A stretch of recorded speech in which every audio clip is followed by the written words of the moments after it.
Ikaw, kung Pilipino ka, do you love your country? You answer me. You love your country? Students love our country and we have different ways to show that we Okay, love you our love your country. Pag inatake tayo ng China dito, sinong palabanin mo dyan sa mga Chinese na yan? Actually, po You yun. will go. Ayun naman yung death penalty. Ngayon, bigyan na second chance dahil na-reform na yung tao, according to the competition, eligible siya for pardon, ayaw na naman nyo. Saan kayo po? Saan na kami pupunta?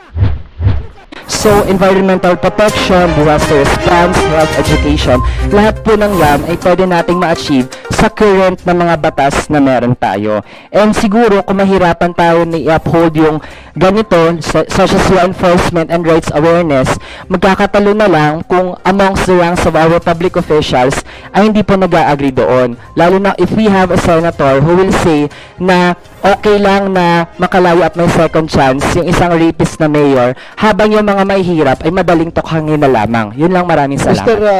Yes, Chair, can I react? of course, of course. Ang layo naman ng sinasabi mo, Mr.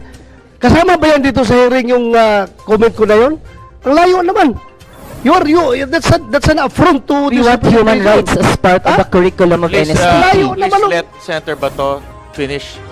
Ang layo naman nung, bakit ka nagkaganon? Ano na nangyari sa utak niyo? Ha? Ang layo naman. We can send you a copy of Ha? our position paper. Ang layo. At saka, I take offense on your what you said na yung ROTC is a misrepresentation of nationalism. Anong tingin mo sa amin? Anong tingin mo sa ganun? Ganun ka lang mag-judge sa amin? Dinadjudge mo kami na ganun? Ha? Are you sure you're the representation, you're the true representation of the Filipino students? Ganun ba? Ilan lang yan makakaliwa dyan sa estudyante. Mas marami dyan ang gusto mag-ROTC. I must tell you frankly. Bakit ka? Ang layo ng issue mo. Just to personalin ako? Napakalayo. Dapat matuto. Kung may ROTC, dapat ikaw na estudyante ka, matuto ka, magrespeto, kahit sa isang senador man lang na andito sa hearing na ito. Huwag mong tirahin sa ibang issue na hindi kasama dito. Ha? Huwag mong... Honorable Chair, I would like to respond dun sa point na marami daw na gusto mag-ROTC. Mr. Manuel, let me recognize you first before you talk. And let Senator Bato finish. Ikaw, kung Pilipino ka, do you love your country?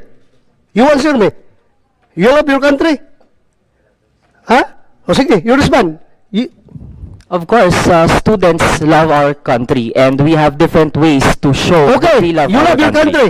Pag inatake tayo ng China dito, sinong palabanin mo dyan sa mga Chinese na yan? Actually po You yun will yung go program again, namin since gusto namin na ipaglaban yung ating bansa mula sa foreign invaders, pero mismo sa ating constitution, the AFP, which is tasked to preserve our integrity and national sovereignty, ay hindi natin nakikitaan ng real intent to defend our country. So wala tayong role model for Submit that. mo na lang sa amin yung position paper po ninyo, kasama yung position paper ng isang mga kasama ninyo. No? Senator Bato, can we proceed? Mr. Chair, may I move to strike from the records the statements of Mr. Manuel that were irrelevant and not germane to the topic, especially when he makes statements attributed to our colleagues in a statement that he made outside. And may I also request the Chair to remind all our guests who are here as guests to please show respect for the members and again, not to bring up statements, reactions that are not germane to the topic. You can make your reaction outside. The media is all there. They will listen to you. But let's stick to the course. We're all here overtime and you need to use our valuable time to say something to the good senator. I know him so well. If you had something to say, he will talk to you. So may we remind everyone of that, Mr. Chair. Thank you, Senator Pia. Mr. Chair, dagdagan ko lang. Ito, if he really represents the students, ganyan na talaga ang state ng mind ng mga estudyante ngayon na dapat baguhin natin. Mali po yun. Ako, if naniwala ka sa akin, mas matanda ako sa'yo. Mali yung sinasabi mo. Gusto mo akong tirahin sa ibang issue na hindi naman natin titackle dito. Now, since, Mr. Chair, since sinabi naman lang itong ating resource person about doon kay Sanchez case, alam nyo, gusto lang ninyo talaga akong sirain, kaya kinukuha niya yung sinasabi ko na gusto niya akong butasan. Did you know na ako mismo gusto kong bitayin yung Sanchez na yan? Ha? I am for death penalty. Kung may death penalty nun, dapat nabitayin na yung Sanchez na yan. Pero, kayo naman, ayaw naman yung death penalty. Ngayon, bigyan na second chance dahil na-reform na yung tao, according to the competition, eligible siya for pardon, ayaw na naman nyo. Saan kayo pa? Saan na kami pupunta? Anong klaseng pag-iisip? Saan kami pupunta? Gusto ko death penalty, ayaw nyo. Ngayon, i-release yan dahil walang death penalty. Titirahin na naman nyo ako. Ako bang gumawa ng batas na yan? Eligible siya by operation of law. Dahil sinabi ng batas. Ganon. Respetuhin natin. May batas na ganon. Pero hindi ko kagustuhan yan. Kung akong gusto mo, samahan mo ako, bitayin natin yan? Ha? Kasi lang talaga, that gusto siya kung ikaw ang representation ng estudyante ngayon, ganun na pala, ang estudyante ngayon, kawalang disiplina, kahit ang senador, kayang tirahin sa walang non-relevant issue dito sa ganitong forum. Ganun na pala. Kaya dapat pala talaga, balik ang ROTC para madisiplina kayo mga estudyante na kayo. Ha? Thank you, Mr. Chair. Thank you, Senator Bato. Mr. Chair, I'd like to seek apology for... And let me remind Mr. Manuel, NUSP, and the rest of the groups that we invite in this committee, we invite you for the sake of fairness. Alam ko naman kung anong sasabihin ninyo eh. No, this is your third time to be part of this hearing. And alam ko na kung anong sasabihin ninyo. Pero binibigyan namin kitong oportunidad magsalita para marinig kayo ng mga bagong senador natin.